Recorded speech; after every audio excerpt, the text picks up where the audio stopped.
करनी है। जब प्रोग्राम पूरा हो जाए उसके बाद जिसको जितनी कमेंट करनी है उसकी छूट है। बीच में किसी को कमेंट मत करना।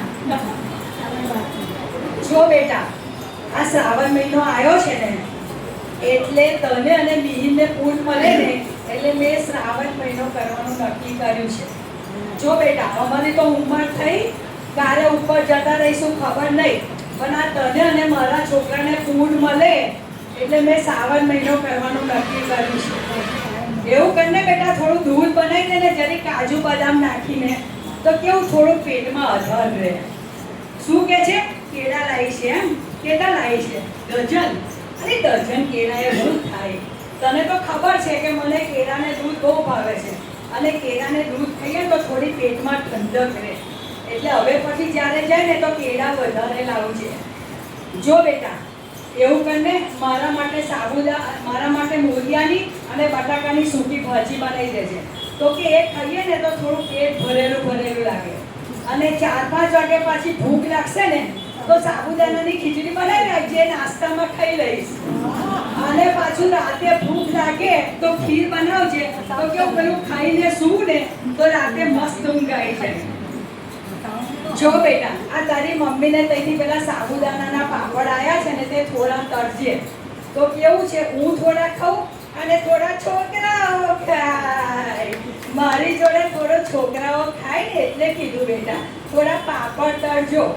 અને જો પેલો બટાકાનો છીણ બનાવ્યો છે ને એ તળજો, એમાં મગફળીના દાણા તળી નાખજો, મરચું મીઠું ખાંડ નાખીને ડબ્બો ભરી રાખજો, એટલે કદાચ છે ને ફરતા ફરતા ફાંકો મારવાની ઈચ્છા થાય ને તો મરાય ને એટલા માટે બેટા। જો બેટા મને છે ને મોરિયાની અને એની ખીચડી તો બહુ જ ભાવે છે, અને પાછું છે ને શીરો બનાવવાનો। શીરો એટલા માટે કે હવે અમારે છે ને શક્તિની જરૂર છે, શક્તિની। હવે અમારે ઉંમર થઈ ને એટલે શક્તિ જોઈએ। આમ તો બેટા મેં ભૂખી રહું લખવું, પણ પાછું તને અને મિહિરને છે ને તકલીફ પડે, મને તબિયત બગડે ને એટલે આ થોડું થોડું ખાવું પડે। જો બેટા મેં હું કહું છું કે આ છે ને આપના નાકા પર એક લાલાભાઈની દુકાન છે, તો એ શ્રીખંડ બહુ સરસ મળે છે, તો બેટા જાય ને તો 2 કિલો શ્રીખંડ લઈ આવજે ને, તો ઘરમાં પડ્યો હોય ને તો ખાવાની ઈચ્છા થાય તો થોડો ખવાય।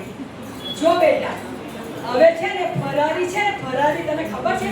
આઈસ્ક્રીમ, ફરારી આઈસ્ક્રીમ મળે છે, એ પણ બેટા લેતી આવજે ને। એ 2 કિલોનો ડબ્બો લેતી આવજે અને ફ્રીજમાં મૂકી રાખજે, જો પાછા તારા છોકરાઓ ખાઈ ના હા। આ ફરારી છે ને એટલે પાછું કેવું મારે ખાવો હોય તો ચાલે।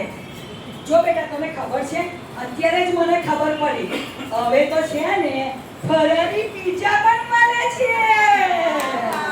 આમ તો બેટા હું બહારનું ખાતી નથી, પણ હવે જેવી ભગવાનની ઈચ્છા, હવે આ ધરતી પર જે કંઈ મળતું હોય તે થોડું થોડું ખાઈ જઈએ। જો બેટા મારી ઉંમર થઈ, મારાથી કંઈ બહુ ખાવાતું નથી, આ થોડું થોડું ખાઈએ તો જરી સારું લાગે અને થોડો આધાર રહે।